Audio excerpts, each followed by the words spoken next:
And today, I wanna give you a real quick hint as to what we need to talk about, and I'll play a song.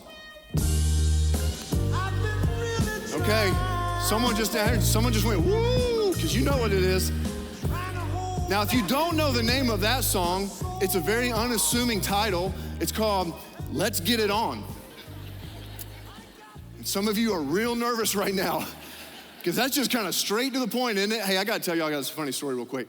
One of my very first dates I ever went on, I've told some of you before, I had a 1983 Buick Regal. It was the best. I mean, it was a beater of a car. But anyways, I love this car. I picked this girl up in my 1983 Buick Regal, and we kind of sit there awkwardly, and it was quiet. And then, my voice cracked. I was like, hey, you want to turn and listen to some music? You know what I mean? So I turn on the radio, and no joke, this song comes on, and it's blasting. I was like, oh, what did we do? You know what I mean? I'm like scrambling. I wish that were a lie.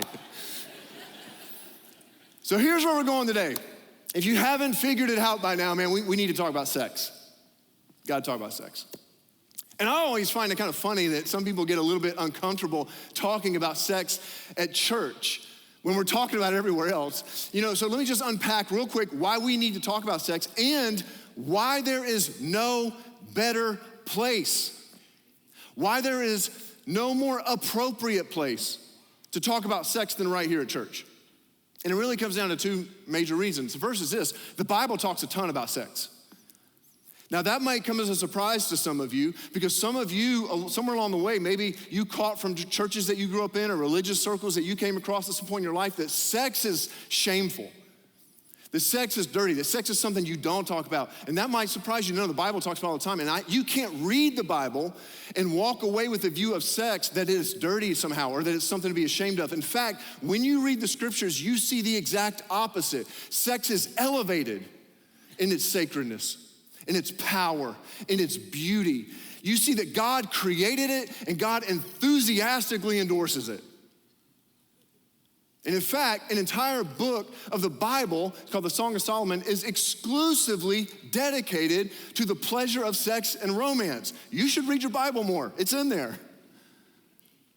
And then the second reason we need to talk about sex here, and there's no better place to talk about it, is because you're already talking about it.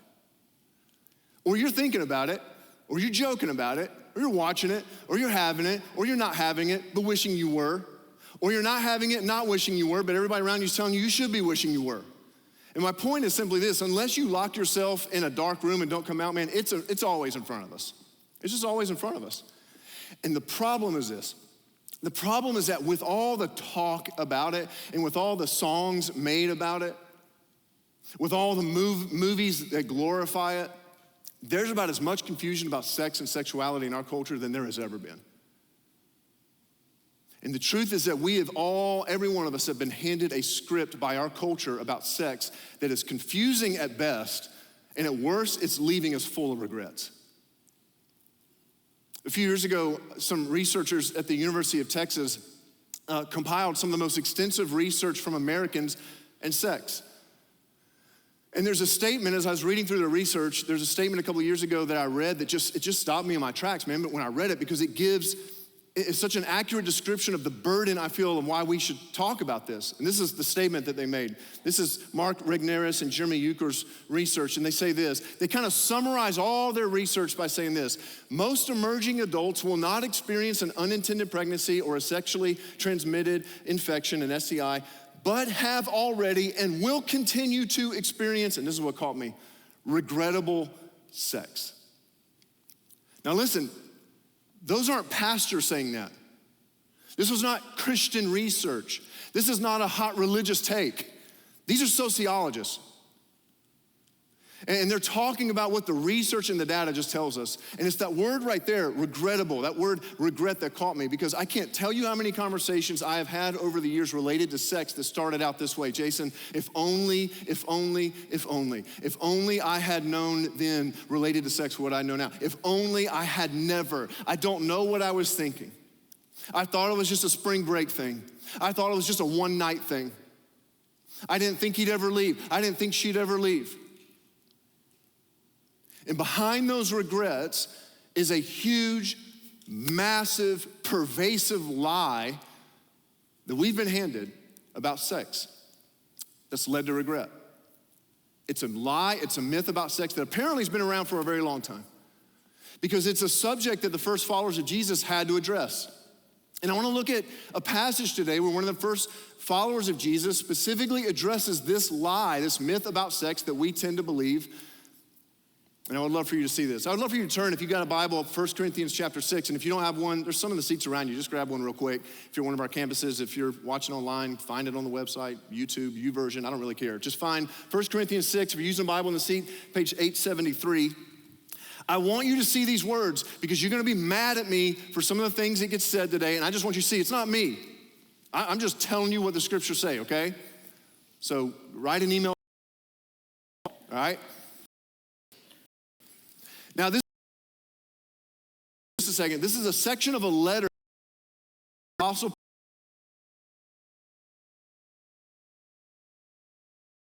Corinth was the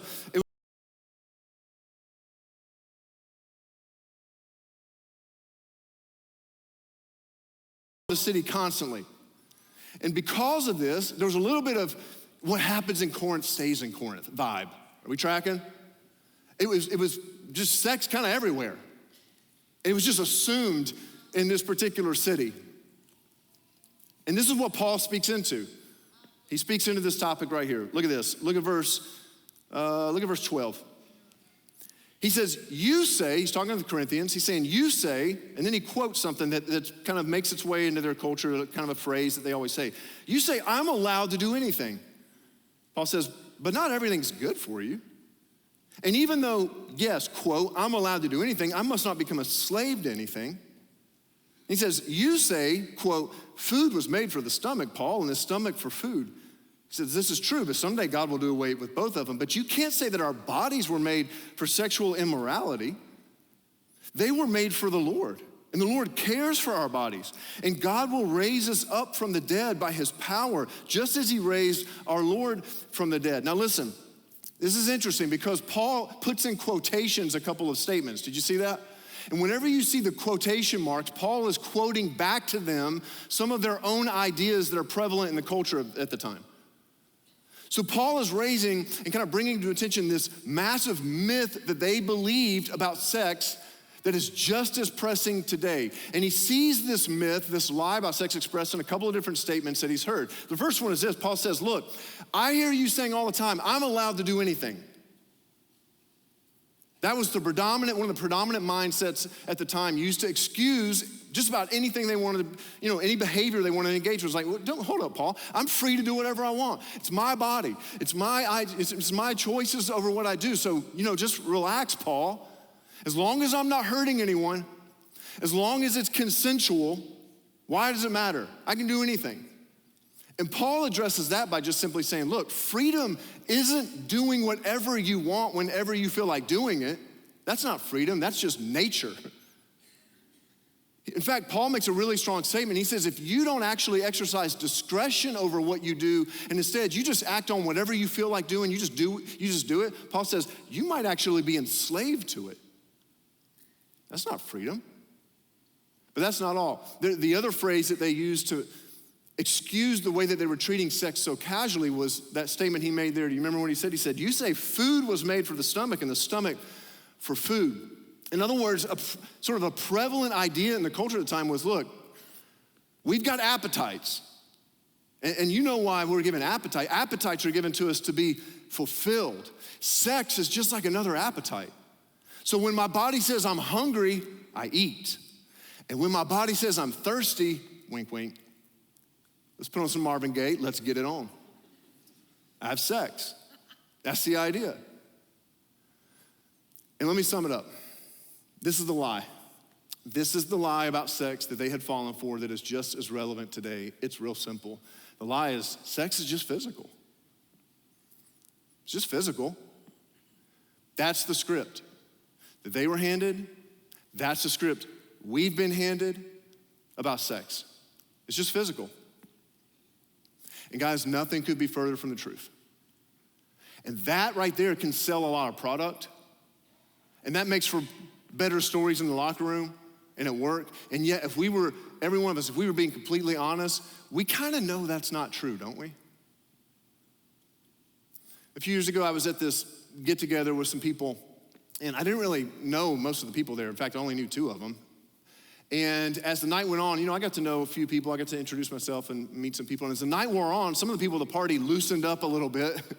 And I found myself in a conversation out on the back patio of this home with a man that I had only met a couple of hours earlier for the very first time. And he said, as we were out there, it's quiet, the conversation hit a lull, you hear these crickets and all that stuff, and then he breaks the silence by just saying, "You're a pastor, right? Because I've got a question." And I thought, oh, crud. What is coming? And then he goes on to say, "Look, I'm not a religious guy." I'm like, all right, so what is it? What are you dealing with? He goes, "I'm married. I got 2 kids. I've only been with one woman for the last 18 years. He said, "But I'm not gonna lie. Lately, I've been wondering what in the world would be so wrong about being with someone else. 18 years with one person is a long time." His words, not mine. He says, "So I wanted to ask you, is it okay to have an affair?" And I said, "I'm sorry, what was your name again?" See, these are the questions you get when you're a pastor at a party. We're the buzzkill, man. Now, what would you say? What would you have said to him? See, I said exactly what you would have said. I said, "Of course it's okay to have an affair. It's only physical. It's like a really intense high five. Go for it, man." Last night, they liked that joke a lot better than y'all did. No, of course I didn't say that. And here's my guess. Now I'm gonna go on a limb here, but I think it's probably a pretty safe assumption to make. 99.9999999% of you right now, your first response, without even thinking about it, would not have been to tell him, "Of course, it's just physical, go for it." And by the way, this isn't even a religious thing. See, some of you are here today and you've never even cracked open a Bible. You wouldn't even say that you're a follower of Jesus. And so God's perspective on sex and sexual ethics, that is the furthest thing from your mind. And yet you wouldn't have even said, "Of course, go and explore what you need to explore." And here's why. Here's why you wouldn't have said that to that guy. Because we intuitively know that's not true. We don't even know how we know it, we just know that's not true. Because if sex is just physical, why is it that it's been years, decades for some of us, since that sexual abuse happened? And yet here we are, decades later, still affected by it. If it's just physical, why is that the case? Because look, you're not 20 years later, you're not still being affected by the kid who actually knocked you over on the playground in 4th grade. That was just physical. If sex is just physical, why is it that some men get so enraged and jealous after a sexual relationship ends that they would become violent? And yet those same men don't get jealous when a relationship ends with people that never got sexual. It's more than physical. Why do we stay longer with someone who we know isn't good for us once sex gets involved? And breaking up becomes so much more complicated, doesn't it? If sex is just physical, why is it that trust issues have followed some of us into our marriages related to sex and us knowing that our spouse was casual in their sex life before we settled down into marriage? And some reason we can't shake that. Why is that? And here's why. Because you and I know sex is more than just physical. And I want you to hear this. Please hear this. Because this is really everything I want to say in one statement here today. If you treat sex like it's just physical, it will inevitably lead to regret that could be avoided. That's the bottom line. If you treat sex like it's just physical, it will inevitably lead to regret that could be avoided. And guys, it doesn't have to be that way. But it will require a complete reorientation of the way we see sex in our bodies and how we treat others. I want you to listen to this vision that is laid out here in these next words that Paul writes to the Corinthians.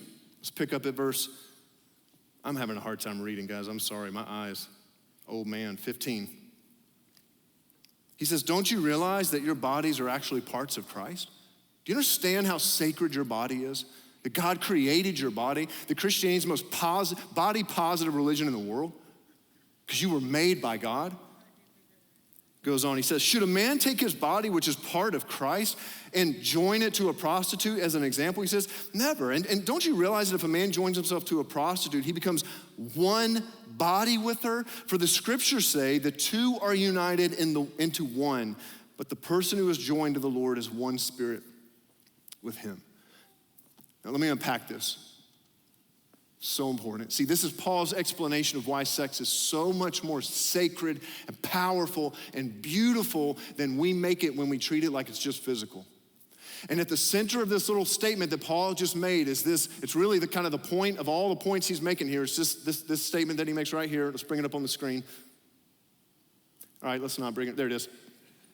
And don't you realize, here it is, this is kind of the centerpiece of it. Don't you realize that if a man joins himself to a prostitute, by the way, when it's talking about it, he's just using, this is not a passage about prostitution, this is a passage about when you're having sex with a bunch of people. So he's using this as a case study. He says, when you join yourself to a prostitute, he becomes one body with her. For the scriptures say that the two are united into one. Paul's saying that there is something that is so foundational to understanding the biblical perspective on sex.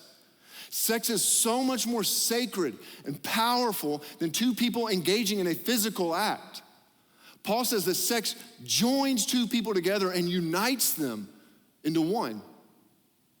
And he's actually quoting here from a passage in the very first book of the Bible, it's called Genesis, that describes the first wedding ceremony in which God brings together a husband and wife. And it's a passage that Jesus also quoted in Matthew 19 at one point related to marriage and its intent. So here's the passage that Paul and Jesus refer to. This is in Genesis chapter 2. It says, this explains why a man leaves his father and mothers and is what? Joined, there's our word again, is joined to his wife, and the two are united into one. I love this next statement. Now the man and his wife were both naked and felt no shame. They stood naked and unashamed. Can you imagine sex with no shame? With no awkwardness? With no guilt, no anxiety, no insecurity, no wondering if you're being compared to someone else. Just pure, unfiltered joy. That's what God created. And the words that stand out in this passage are the words joined and one.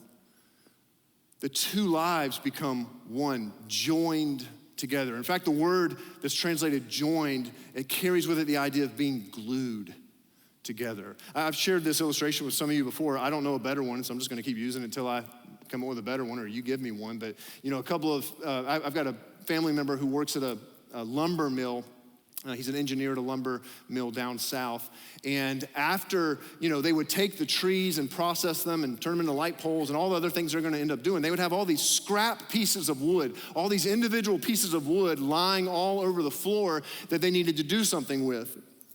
And so they would take those pieces of wood and then they would mix them together in this huge vat with this glue that was really hot. They would get this mixture of glue and these individual pieces together, and then they would put it through a machine that would bring this intense heat and pressure to it, and then out on the other side, a board. And what once was separate things comes out on the other side as one. That's marriage. It's two autonomous human beings fused together in every way. And sex is like the gluing together between two people that makes you one with someone else. And when Paul references back to Genesis, this passage in Genesis, and when Jesus quotes this passage in Genesis, it's saying that the only relationship strong enough to hold that kind of untamed, fierce, bonding power of sex is marriage between a husband and his wife. Why? Because in marriage, we explicitly state to the other person that we exclusively belong to each other now. We are committed to each other in every way, economically, socially, relationally, emotionally, legally, and yes, sexually. Sex was intended to thrive under the conditions where you are assured that you will always be loved and you will never be left. It thrives in that safety. And see, this is the irony. This is the irony that when we treat sex like it's just physical, we think that sex is gonna bring us together with the person we're having sex with, making us feel more connected with the person. But when you choose to have sex, with someone that you don't also have a marital commitment from, you will inevitably, you can't help it, you will inevitably guard parts of yourself from that person. Why? Because you don't know if they'll be there tomorrow, or a year from then, or a month from then. So ironically, the sacred potential of sex to connect loses its power. Because without the assurance of commitment, we can't fully be ourselves. So we detach sex from its true power, treating it as if it's just physical while longing for it to be something so much more. And in the end, making us less able to connect and trust another person. I read Christine Embo's book, Rethinking Sex, a year ago. It's a great book. And she talks about the idea that research demonstrably shows right now that there is an inverse correlation between more sexual partners and the ability to connect relationally with other people. Yes, let me be real clear, man. We have a choice. We have a choice, and we can go and we can glue ourselves to lots of people. And we can make ourselves one with different people. But the true power of sex to build trust, to solidify the connection and intimacy with another will lose its power. And guys, there may be no greater sting to the human soul than when we have tasted being one only to have it ripped away. And here's why. You can't unone what's been won. I mean, you can separate it, definitely. You can break it apart, obviously, but not without shards of splintering wood flying all over the place. Not without leaving some jagged, sharp edges that could cut you. Because you can't unone what's been won. And it wasn't intended to be that way. The vision that God lays out for us when it comes to our sexuality, it isn't about avoiding anything. It's not even about abstaining. It isn't about something being like sex is bad and gross. In fact, the vision that God lays out about sexuality is us running towards something so much greater than sex just being a physical act. Naked, unashamed, beautiful, intimate, fearless sex. That is what God has for us. And the only relationship worthy of that passionate, explosive power, the only relationship that can stand up to the heat that our sexuality brings is the marriage between a husband and his wife, where at the end of the day, you will be loved without the fear of being left. And listen, I realize there's a couple objections to all this that you may be thinking because of the script that you've been handed about sex. So I'll just kind of address some of the objections that my guess is some of you might have. Well, one is this, like I hear you, Jason, I hear what Paul's saying, and I hear what Jesus is saying there, but how will we know we have chemistry? Like we don't have sex, how do you even know you have relational chemistry? And here's what I want to say to you. Commitment fuels chemistry. Commitment is the fuel for chemistry. In other words, we tend to think that we need to know if there's sexual chemistry before making a commitment. That's backwards. It actually works the other way. Commitment and exclusiveness is what fuels chemistry. One conversation I can promise you you're not gonna have with your future spouse one day is, hey, aren't you glad that we did all that stuff with all those people to find out we didn't have chemistry with any of them? That conversation's not gonna happen. Commitment fuels chemistry. And some of you are here today and you're sitting there going, yeah, I've been in a committed relationship, we've been married for, and the sex thing's not really working. I would say, stay at it, enjoy it, keep going for it. Practice makes perfect. But commitment is where it starts. Here's another objection. Yeah, but isn't this repressive? This one's big time out there. Isn't this repressive? Like, look, man, we have moved on. It's 2023. The majority of people have moved on from these antiquated ideas about sexuality. And two thoughts I want to say about this one real quick. First of all, there is a very subtle worldview behind this kind of statement right here. And it's this, that if the broader culture moves in a particular direction, any opposing viewpoint to the general direction of the broader culture is seen as repressive.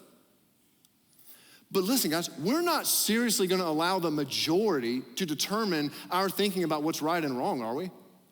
I mean, we've done that before. There was a time when the majority believed it was okay for one human to own another human. I don't think any of us wanna go back to that. There was a time when the majority believed that women shouldn't be allowed to vote. I'm pretty convinced right now nobody here today would agree with that. So look, the broader culture and what the majority of people think about any particular issue is the worst way to build a life. The absolute worst way to build a life. But the second response to this objection right here is a little bit more personal. See, there's an idea out there that we should be true to our feelings. We should always be true to our feelings. And anything that we do that isn't true to ourselves is seen as repressive. You do you, boo, right? You heard that? You do you.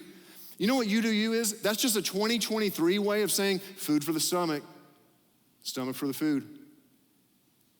I've got appetites, you do you. I got my thing, I'm gonna just do me. So to curb your appetite, see if you go along that train of thought, to curb your appetite or to maintain discipline in any area feels repressive, especially in the area of sex.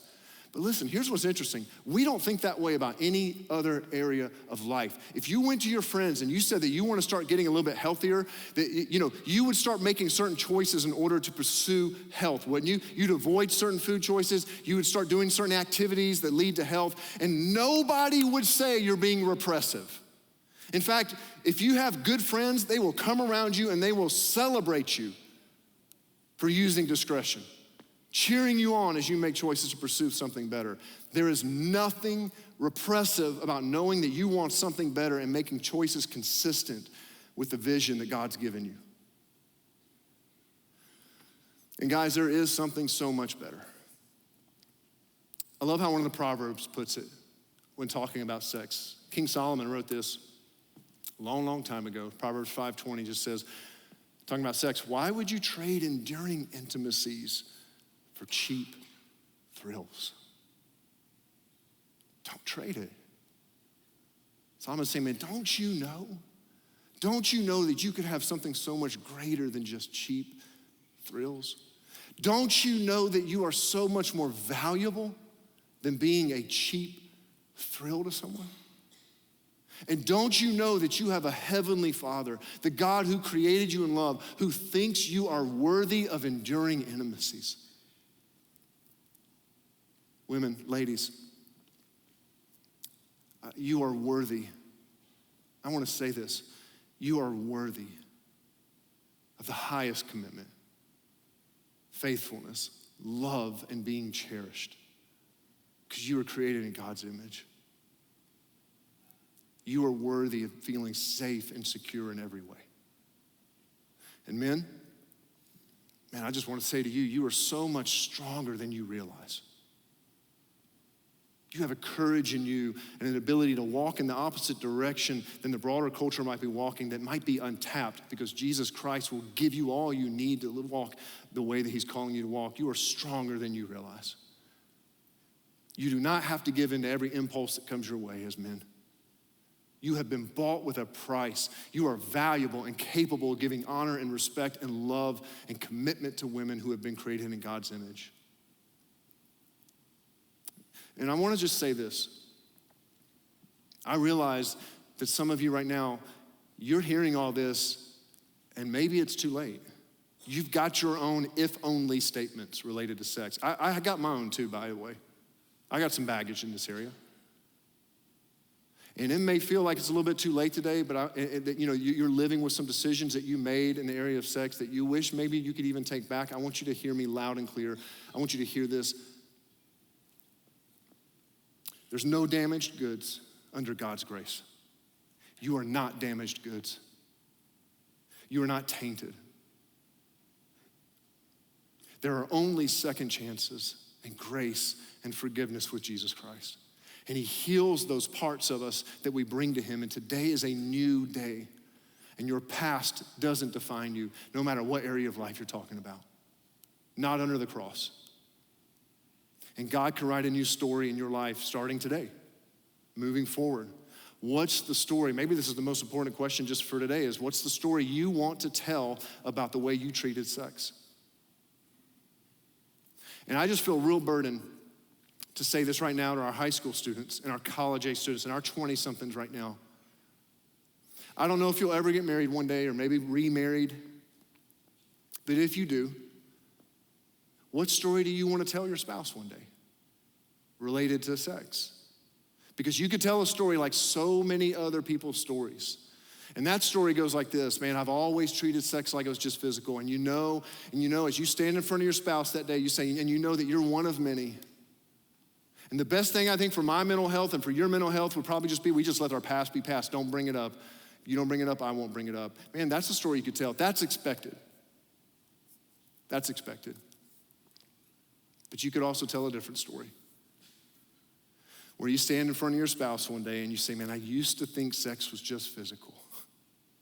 Just like everybody else, I thought it was just physical. And yes, I got a past and I made some mistakes related to this and how I treated sex, but there was this one day, there was this moment, there was this time in fall of 2023. I don't even remember which weekend it was. I just know there was this moment when my perspective on sex shifted. And I started to treat sex so much more beautiful and dynamic and God-inspired than just two bodies together. I began to see sex as a God-created, intimacy-gluing, power-packed expression of love that thrives in the context and the commitment of marriage. And I made a choice that day that I would honor others and I would honor God by the way that I treated this sacred body He's given me and God's gift of sex. And I would only open up that gift in the context of our marriage. And yes, that choice proved to be extraordinarily difficult at times. And I felt stupid at times. And it didn't make any sense to my friends. And my fraternity brothers, they didn't get it. My roommates, they didn't get it. And I felt like nobody else wanted to walk the same direction. But I want you to know I did it all with you in mind. And I didn't know your name then. But I know it today, and I have no regrets, the choices I've made leading up to this. And here's what I know about you. You want to hear that story. You want to hear that story. And it's out there for you. And it will mean walking a different direction, but anytime we choose a different direction in order to pursue Jesus, it will always lead to life. So guys, we needed to talk about sex because we've been sold a lie that sex is just physical. And if you treat sex like it's just physical, it will inevitably lead to regret that could be avoided. But you get to choose. I get to choose. We get to choose the story we're going to tell related to how we treat sex. And no matter what your past is, Jesus can write a new story starting today.